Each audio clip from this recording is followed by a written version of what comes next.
सभी को नमस्कार। सुशीला दहिया के साहित्य कक्ष में आप सभी का पुनः स्वागत है।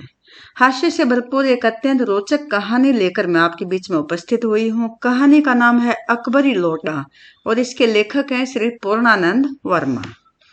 लाला झाऊलाल को खाने पीने की कमी नहीं थी। काशी के ठठेरी बाजार में मकान था। नीचे की दुकानों से 100 रुपये मासिक के करीब किराया उतर आता था। अच्छा खाते थे, अच्छा पहनते थे, पर 250 रुपये तो एक साथ आंख सेकने के लिए भी नहीं मिलते थे। 100 रुपये मासिक यानी कि 100 रुपये महीना, और आंख सेकने यानी कि देखने के लिए भी नहीं मिलते थे। सब कुछ अच्छा था, लेकिन 250 रुपये एक साथ उन्हें नहीं मिल पाते थे कि उनको वो देख भी सकें। इसलिए जब उनकी पत्नी ने एक दिन एकाएक 250 रुपये की मांग पेश की, तब उनका जी एक बार जोर से सनसनाया और फिर बैठ गया। सनसनाया यानी कि एकदम से वो भयभीत हो गए, रोमांच आ गया उनके मन में, उनके शरीर में, और फिर बैठ गया। उनकी ये दशा देखकर पत्नी ने कहा, डरिए मत, आप देने में समर्थ हो तो मैं अपने भाई से मांग लूं। पत्नी कहती है कि अगर आप नहीं दे सकते, असमर्थ नहीं दे सकते हैं आप, तो मैं अपने भाई से मांग लेती हूँ। आप घबराइए मत, पैसे मुझे मिल जाएंगे। लाला झाऊलाल तिलमिला उठे। तिलमिला उठना यानी बेचैन हो जाना, एक तरह से अपने आप को अपमानित महसूस करना। उन्होंने रोब के साथ कहा, अजी हटो, 250 रुपये के लिए भाई से भीख मांगोगी? मुझसे ले लेना, लेकिन मुझे इसी जिंदगी में चाहिए। अजी इसी सप्ताह में ले लेना। सप्ताह से आपका तात्पर्य 7 दिन से है या 7 वर्ष से? पत्नी भी उससे पैसे लेने की जिद पे अड़ी हुई है, क्योंकि उसे पता है कि वह पैसे जल्दी से नहीं देंगे। लाला झाऊलाल ने रोब के साथ खड़े होते हुए कहा, आज से 7वें दिन मुझसे 250 रुपये ले लेना। 1 सप्ताह का समय दे दिया उसने।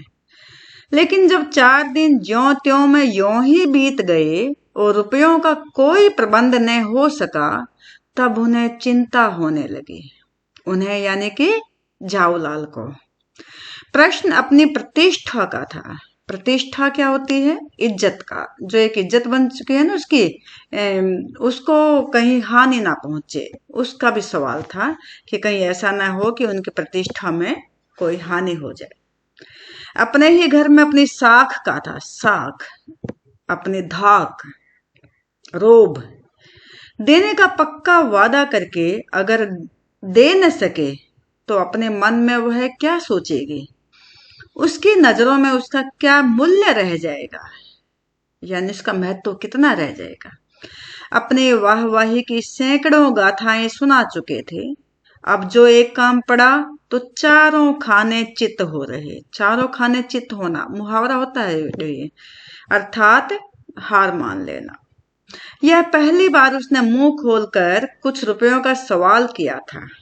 इस समय अगर दूम दबाकर निकल भागते हैं तो फिर उसे क्या मुंह दिखलाएंगे? दूम दबाकर भागना, मैदान छोड़ देना, ये भी मुहावरा होता है। और क्या मुंह दिखलाएंगे, अर्थात उसका सामना क्या करेंगे? ये झाऊलाल सोच रहा है कि अगर पत्नी ना पैसे मांगे हैं और मैं नहीं दे पाता हूं तो एक तरह से मेरी इज्जत भी कम हो जाएगी, और उसने ऐसा पहली बार मांगा है तो कहीं ऐसा ना हो कि उसकी नजरों में मैं अपने प्रतिष्ठा को खो दूं। खैर, एक दिन और बीता। 5वें दिन घबराकर उन्होंने पंडित बिलवासी मिश्र को अपनी विपदा सुनाई। विपदा, जो उसके सामने समस्या आ गई है, उसके बारे में बात की। संयोग कुछ ऐसा बिगड़ा था कि बिलवासी जी भी उसमें बिल्कुल खुक थे। खुक यानी खाली, उनके पास कोई पैसा नहीं था। उन्होंने कहा, मेरे पास है तो नहीं, पर मैं कहीं से मांग जांच कर लाने की कोशिश करूंगा, और अगर मिल गया तो कल शाम को तुमसे मकान पर मिलूंगा। अभी इसका दोस्त है, तो जब यह उसके पास जाता है तो एक तरह से वह उसको आश्वासन देता है कि हाँ, नहीं है, कोई बात नहीं, लेकिन मैं लाने की कोशिश करूंगा। वही शाम आज थी। हफ्ते का अंतिम दिन, कल 250 रुपये या तो गिन देना है या सारी हैकड़ी से हाथ धोना है। हैकड़ी जो रोब था उसका, जो अकड़ थी उसके, उससे हाथ धोना है। हाथ धोना मुहावरा होता है, यानी छिन जाएगी उससे हैकड़ी। यह सच है कि कल रुपया न आने पर उनकी स्त्री उन्हें डामल फांसी न कर देगी। डामल फांसी अर्थात एक तरह से देश निकाला दे देना, उसको कारावास दे देना। केवल जरा सा हंस देगी, पर वह कैसी हंसी होगी। कल्पना मात्र से झाऊलाल में मरोड़ पैदा हो जाते थे। मरोड़ पैदा होना, बेचैनी हो जाना। आज शाम को पंडित बिलवासी मिश्र को आना था। यदि न आए तो, या कहीं रुपए का प्रबंध वे न कर सके। वह सोचता है अपने मन में कि अगर वो ना आए तो, वादा तो किया है, लेकिन ना आए तो। वह इसी उधेड़ बुन में है, इसी चिंता में है। इसी उधेड़ बुन में पड़े लाला झाऊलाल छत पर टहल रहे थे। कुछ प्यास मालूम हुई। उन्होंने नौकर को आवाज दी। नौकर नहीं था, खुद उनकी पत्नी पानी लेकर आई। अब पत्नी से तो उनको एक तरह से भय लग रहा है कि वह उससे पैसे मांग चुकी है, और उसके मन में यही उधेड़ बुन है कि वह पैसे कैसे जमा करेगा, कैसे उसको पैसे देगा, कैसे अपनी इज्जत बचाएगा। और वही अब पानी लेकर आ गई है। वह पानी तो जरूर लाई, पर गिलास लाना भूल गई थी। केवल लोटे में पानी लिए वह प्रकट हुई। फिर लोटा भी संयोग से वह है जो अपनी बेढंगी सूरत के कारण लाला झाऊलाल को सदा से नापसंद था। बेढंगी सूरत, बेढंगी सूरत क्या होती है? बेकार, बदसूरत, बनावट बेकार होना। था तो नया, 1-2 साल का ही बना, पर कुछ ऐसी गड़न उस लोटे की थी कि उसका बाप डमरू और माँ चिलम रही होगी। क्या मजेदार ऐसी बनावट थी उस लोटे की। ऐसा लगता था कि उसका बाप जो होगा वो डमरू होगा और उसकी माँ चिलम होगी, यानी कि उसका जो रूप था वो इसी तरह का नजर आता था। लाला ने लोटा ले लिया, बोले कुछ नहीं। अपनी पत्नी का अदब मानते थे, मानना ही चाहिए, इसी को सभ्यता कहते हैं। जो पति अपनी पत्नी का न हुआ वो पति कैसा। फिर उन्होंने यह भी सोचा कि लोटे में पानी दे तब भी गनीमत है। भाई वह पानी लेकर आ रही है, यही बहुत बड़ी बात है। अभी अगर चूं कर देता हूं तो बाल्टी में भोजन मिलेगा। अगर मैं अब कुछ बोलता हूँ, कोई आलोचना करता हूँ, तो अब मुझे भोजन भी बाल्टी में ही मिलेगा, तब क्या करना बाकी रह जाएगा। लाला अपना गुस्सा पीकर पानी पीने लगे। उस समय वे छत के मुंडेर के पास ही खड़े थे। मुंडेर यानी कि जो छत पर जो किनारे पर दीवारें खींच दी जाती हैं छोटी छोटी, उनको मुंडेर कहा जाता है। जिन बुजुर्गों ने पानी पीने के संबंध में यह नियम बनाए थे कि खड़े खड़े पानी न पियो, सोते समय पानी न पियो, दौड़ने के बाद पानी न पियो, उन्होंने पता नहीं कभी यह भी नियम बनाया या नहीं कि छत की मुंडेर के पास खड़े होकर पानी न पियो। जान पड़ता है कि इस महत्वपूर्ण विषय पर उन लोगों ने कुछ नहीं कहा है। लाला झाऊलाल मुश्किल से 2-1 घूंट भी पी पाए होंगे कि न जाने कैसे उनका हाथ हिल उठा और लोटा छूट गया। अब देखिए जरा, वो छत के ऊपर थे, वहां पर पानी पी रहे थे, मुंडेर के पास खड़े थे, और पानी पीते पीते एकदम से लोटा उनके हाथ से छूट गया। लोटे ने दाएं देखा न बाएं, वह नीचे गली की ओर चल पड़ा। अपने वेग में उल्का को लजाता हुआ वह आंखों से ओझल हो गया। किसी जमाने में न्यूटन नाम के किसी खुराफाती ने पृथ्वी की आकर्षण शक्ति नाम की एक चीज इजाद की थी। कहना न होगा कि यह सारी शक्ति इस समय लोटे के पक्ष में थी। यानी कि लोटा ना उसने दाएं देखा ना बाएं देखा और सीधा नीचे गली की ओर चल पड़ा, उल्का से भी तेज गति के साथ। और न्यूटन जिसने कि गुरुत्वाकर्षण का नियम इजाद किया था, आकर्षण का नियम इजाद किया था, खोज की थी उसकी, एक तरह से उसको भी वह धत्ता बताता हुआ सारी शक्ति के साथ नीचे लगातार जाता जा रहा था। लाला को काटो तो बदन में खून नहीं। डर गया वो एकदम से कि अब क्या होगा, कहीं किसी को लग तो नहीं गया। ऐसी चलती हुई गली में ऊंचे तिमंजले से भरे हुए लोटे का गिरना हंसी खेल नहीं, वह तिमंजले पर था, तीसरी मंजिल पर था लाला झाऊलाल। और तीसरी मंजिल से जब लोटा गिरता है तो अगर वो किसी को लगेगा तो उसको चोट भी बहुत ज्यादा लगेगी। झोंपड़े यह लोटा न जाने किस अनाधिकारी के झोंपड़े पर काशीवास का संदेश लेकर पहुंचेगा। काशीवास एक तरह से उसके लिए अंतिम समय का संदेश लेकर पहुंचेगा। कुछ हुआ भी ऐसा ही। गली में जोर का हल्ला उठा। लाला झाऊलाल जब तब दौड़कर नीचे उतरे तब तक एक भारी भीड़ उनके आंगन में घुस आई।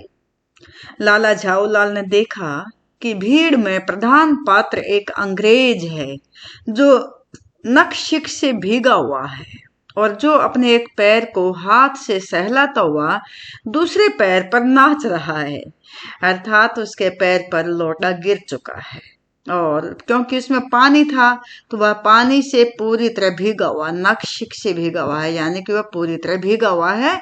एक पैर से वो अपने दूसरे पैर जो उसके पैर पे जो लोटा गिर चुका है तो उसको वह सहला रहा है और दूसरे पैर पर एक तरह से नाच रहा है।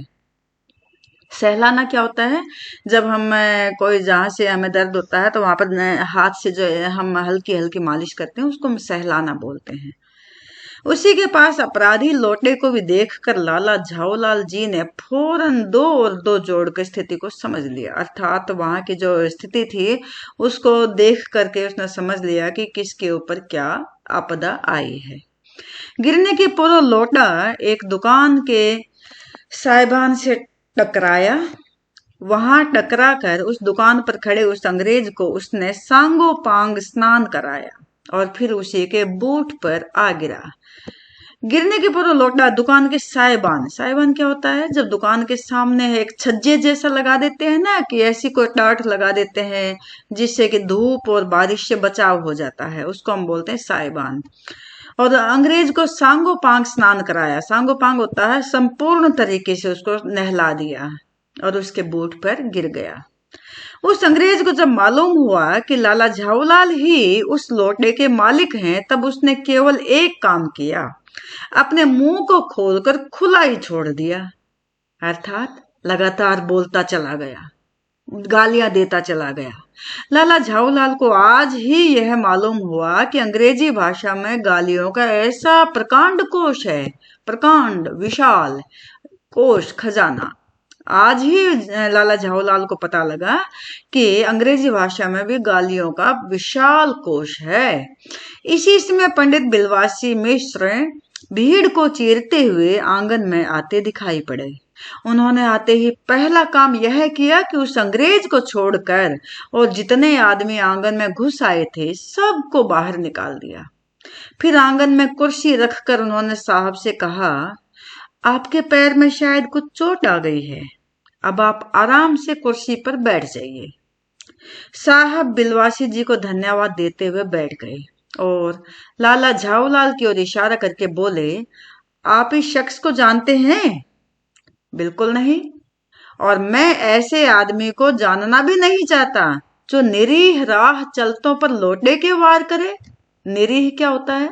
बेचारे, सीधे साधे, जो रास्ते पर जा रहे हैं और उनके ऊपर आप अकस्मात एकदम से आक्रमण कर देते हैं, लोटा मार देते हैं, ऐसे आदमी को वो जानना नहीं चाहता।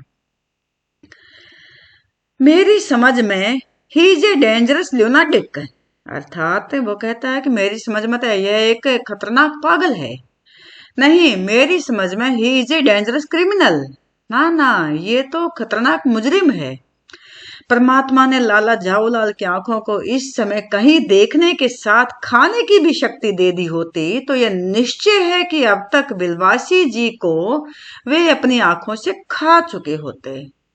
वे कुछ समझ नहीं पाते थे कि बिलवासी जी को इसमें क्या हो गया है। साहब ने बिलवासी जी से पूछा, तो क्या करना चाहिए? पुलिस में इस मामले की रिपोर्ट कर दीजिए, जिससे यह आदमी फौरन हिरासत में ले लिया जाए। अंग्रेज पूछता है, पुलिस स्टेशन है कहाँ? पास ही है, चलिए मैं बताऊं। चलिए। अभी चला। आपकी इजाजत हो तो पहले मैं इस लोटे को इस आदमी से खरीद लूं। क्यों जी, बेचोगे? मैं 50 रुपए तक इसके दाम दे सकता हूँ। लाला झाऊलाल तो चुप रहे, पर साहब ने पूछा, इस रद्दी लोटे के आप 50 रुपए क्यों दे रहे हैं? आप इस लोटे को रद्दी बताते हैं? आश्चर्य! मैं तो आपको एक विज्ञ और सुशिक्षित आदमी समझता था। विज्ञ क्या होता? जानकार। सुशिक्षित जिसने अच्छी तरह से शिक्षा प्राप्त की हो, पढ़ा लिखा व्यक्ति, समझदार व्यक्ति मानता था। आखिर बात क्या है, कुछ बताइए भी। जनाब, यह एक ऐतिहासिक लौटा जान पड़ता है। जान क्या पड़ता है, मुझे पूरा विश्वास है यह वह प्रसिद्ध अकबरी लौटा है जिसकी तलाश में संसार भर के म्यूजियम परेशान हैं। म्यूजियम, अजायब घर, जहाँ पुरानी चीजें रखी जाती हैं, उसको हम म्यूजियम बोलते हैं, अजायब घर बोलते हैं। यह बात, जी जनाब, 16वीं शताब्दी की बात है। बादशाह हुमायूं शेरशाह से हार कर भागा था और सिंध के रेगिस्तान में मारा मारा फिर रहा था। एक अवसर पर प्यास से उसकी जान निकल रही थी। उस समय एक ब्राह्मण ने इसी लोटे से पानी पिलाकर उसकी जान बचाई थी। हुमायूं के बाद अकबर ने उस ब्राह्मण का पता लगाकर उससे इस लोटे को ले लिया और इसके बदले में उसे इसी प्रकार के 10 सोने के लोटे प्रदान किए। यह लोटा सम्राट अकबर को बहुत प्यारा था, इसी से इसका नाम अकबरी लोटा पड़ा। वह बराबर इसी से वजू करता था। वजू करना क्या होता है? वजू होता नमाज से पहले जब अपने हाथ मुंह धोए जाते हैं, उनको हम वजू कहते हैं। सन 57 तक इसके शाही घराने में रहने का पता है, पर इसके बाद लापता हो गया। लापता हो गया यानी कि ये फिर से गुम हो गया। कलकत्ता के म्यूजियम में इसका प्लास्टर का मॉडल रखा हुआ है। पता नहीं यह लोटा इस आदमी के पास कैसे आया।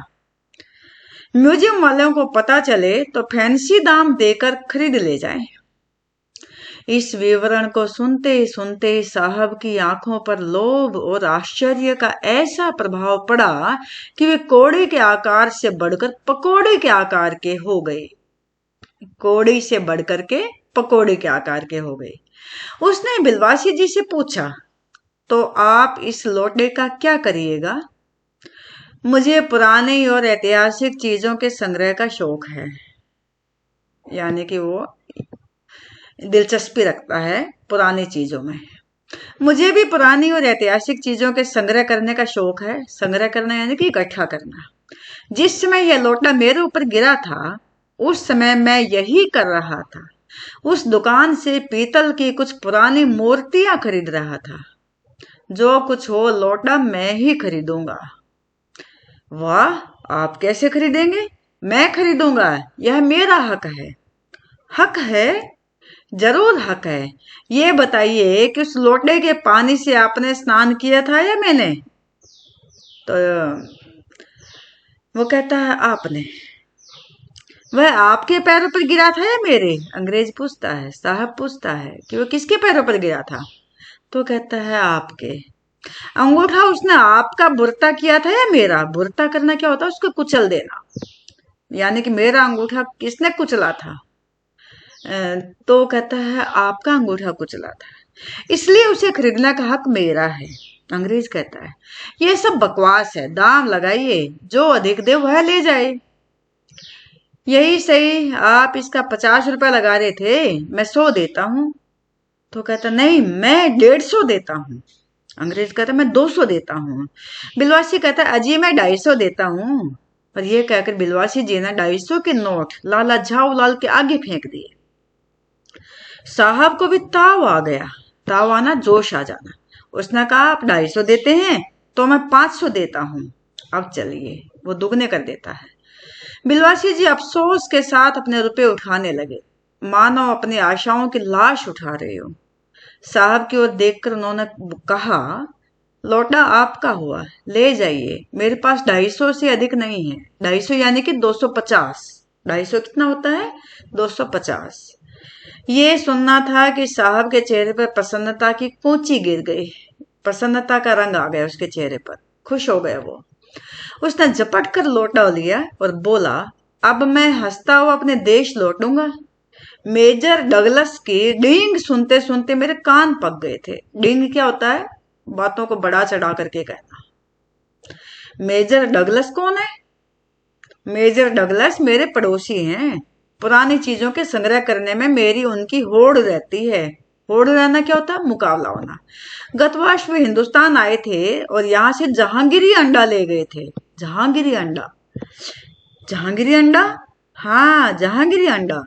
मेजर डगलस ने समझ रखा था कि हिंदुस्तान से वे ही अच्छी चीजें ले सकते हैं, पर जहांगीरी अंडा है क्या?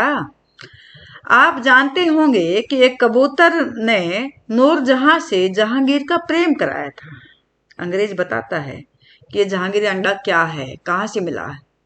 जहांगीर के पूछने पर कि मेरा एक कबूतर तुमने कैसे उड़ जाने दिया, नूरजहां ने उसके दूसरे कबूतर को उड़ाकर बताया कि ऐसे, अर्थात उसने उसका दूसरा कबूतर भी उड़ा दिया। उसके इस भोलेपन पर जहांगीर दिलो जान से निछोवर हो गए। उसी एक क्षण में उसने अपने को नूरजहां के हाथ कर दिया, अर्थात वो नूरजहां को उसने अपने आप को सौंप दिया। कबूतर का यह एहसान वह नहीं भूला। उसके एक अंडे को बड़े जतन से रख छोड़ा। एक बिल्लोर की हांडी में वह उसके सामने टंगा रहता था। बाद में वही अंडा जहांगीरी अंडा कहलाया। उसी को मेजर डगलस ने पार साल क्या होता है? पिछले साल दिल्ली में एक मुसलमान सज्जन से 300 रुपए में खरीदा था। ये बात है। हाँ, पर अब मेरे आगे दून की नहीं ले सकते। दून की नहीं ले सकते अब, अर्थात मेरे सामने वो डेंगे नहीं मार सकते। मेरा अकबरी लोटा उनके जहांगीरी अंडे से भी एक पुश्त पुराना है। एक पुश्त यानी कि एक पीढ़ी पुराना है।